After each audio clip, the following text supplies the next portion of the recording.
ప్రభుత్వం ఏదైనా కొత్త విషయాలు చెప్తుందేమో లేదా రాబోయే బడ్జెట్లో ప్రజలకిచ్చిన 420 హామీలు 420 హామీలు ఏవైతున్నాయో ఈ ప్రభుత్వం మరి ఆ 420 హామీలు 6 గ్యారెంటీల గురించి ఏమైనా కొత్త విషయాలు చెబుతారేమో లేదా గత 15 నెలల పేలవమైన అట్టర్ ఫ్లాప్ పరిపాలన ఏదైతే ఉందో దాని గురించి ఏమైనా ప్రాయశ్చిత్తం చేసుకునే విధంగా ప్రసంగం ఉంటుందేమో గవర్నర్ గారిదని చెప్పి మేమందరం కూడా భావించినాం, ఆశించినాం. కానీ ఇది గవర్నర్ గారి ప్రసంగం లాగా లేదు. ఒక మాటలో చెప్పాలంటే గాంధీ భవన్లో కాంగ్రెస్ కార్యకర్తల ప్రెస్ మీట్ లాగా ఉంది తప్ప గవర్నర్ గారి ప్రసంగం లాగా మాత్రం లేదు. పాపం పెద్ద ఆయన గవర్నర్ గారి నోటెంబడ కూడా చాలా అబద్ధాలు, ఒకటి కాదు రెండు కాదు, ఎన్నో అబద్ధాలు, ఎన్నో అర్ధసత్యాలు, ఎన్నో అసత్యాలు కూడా పాపం వారి నోటెంబడ కూడా పలకాల్సి రావడం మేము కూడా బాధపడతా ఉన్నాం. కాంగ్రెస్ సర్కారు యొక్క ఘోర వైఫల్యం వల్ల ఈరోజు రాష్ట్రంలో రైతాంగం ఆందోళనలో ఉంది. ఎక్కడికక్కడ పంటలు ఎండిపోతున్నాయి. రైతులు ఇప్పటికే 480 పైచిలకు మంది రైతులు ఆత్మహత్య చేసుకున్నారు. వాళ్లకు కనీసం ఒక్క మాట, వాళ్లకు సాంత్వన చేకూర్చే మాట, వాళ్లకు ఉపశమనాన్ని ఇచ్చే మాట, వాళ్ళకు భరోసానిచ్చే ఒక్క మాటనన్నా గవర్నర్ నోటెంబడి వస్తుందేమో. పంటలు ఎండిపోకుండా కాపాడుతాం, నీళ్ళు ఇస్తాం, బుద్ధి తెచ్చుకున్నాం, ఇకనైనా బుద్ధితో మెదులుతామని చెప్పి ఒక్క మాటన్నా చెప్తారేమో అనుకున్నాం. ఒక్క మాట కూడా వారి నోటెంబడ రాలేదు. అసలు ఈ రోజు వరకు రాష్ట్రంలోని ఏ గ్రామంలో కూడా 25 నుంచి 30% మించి రుణమాఫీ జరగలేదు. ఇది నిర్వివాదం. ఇది మేము శాసనసభలో పోయిన సమావేశాల్లోనే అడిగినాం. ముఖ్యమంత్రి గారు సొంత ఊరికి పోదామా, సొంత నియోజకవర్గానికి పోదామా, ప్లేసు, డేటు, టైము మీ ఇష్టం, ఊరు కూడా మీ ఇష్టం. ఒక్క ఊళ్ళే 100% రుణమాఫీ అయితే మేమందరం రాజీనామా చేసి పోతామని చెప్పి కూడా చెప్పినాం.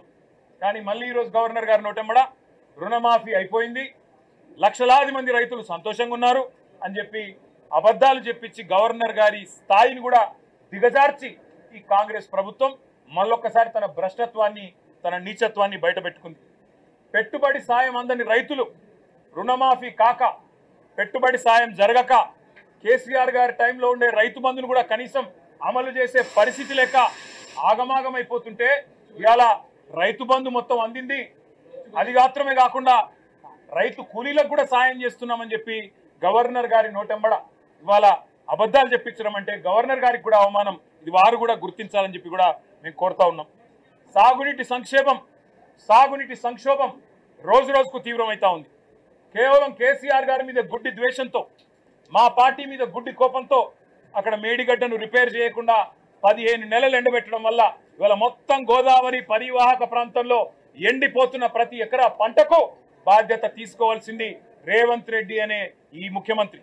రేవంత్ రెడ్డి అనే చేతగాని ముఖ్యమంత్రి వల్ల ఈరోజు రాష్ట్రంలో లక్షలాది ఎకరాల్లో పంటలు ఎండిపోతుంటే, ఆ పంట ఎండిపోయి అవస్థలు పడుతున్న రైతులు, తమ పొలాన్ని నిప్పు పెట్టుకుంటున్న రైతులు, తమ పొలంలో ఇలా గొర్రెలను మేకలను మేపుతున్న రైతులు వాళ్ళు ఎదురు చూసిండ్రు గవర్నర్ గారి ప్రసంగం నుంచి.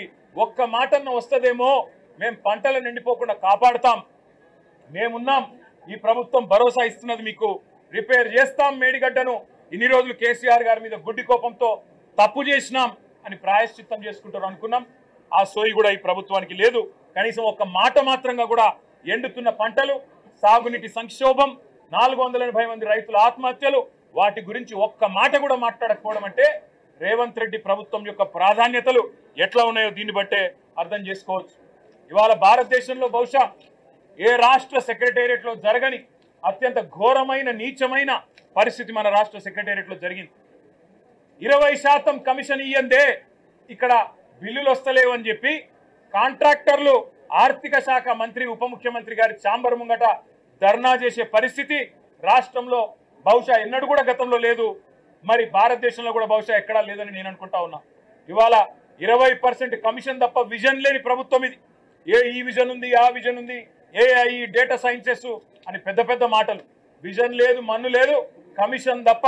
No vision, only commission, only 20% commission అనే విధంగా ఇవాళ ప్రభుత్వాన్ని నడుపుతూ ఢిల్లీకి మూటలు పంపుతూ ఇక్కడ చిన్న కాంట్రాక్టర్లను, సర్పంచ్లను, చిన్న చిన్న వ్యక్తులను వేధించి చివరికి ఓవర్సీస్ స్కాలర్షిప్లు ఇవ్వకుండా గురుకులాల్లో తిండి పెట్టకుండా ఈరోజు పిల్లల్ని చంపుతున్న అరాచక ప్రభుత్వం రేవంత్ రెడ్డి ప్రభుత్వం, కాంగ్రెస్ ప్రభుత్వం.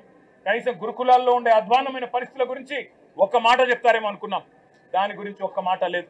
చనిపోయిన 83 మంది పిల్లలకు కనీసం ఒక మాట సానుభూతి చెప్పి సంతాపం చెప్తారేమో అనుకున్నాం. ఒక్క మాట కూడా వారి గురించి ప్రస్తావన లేదు.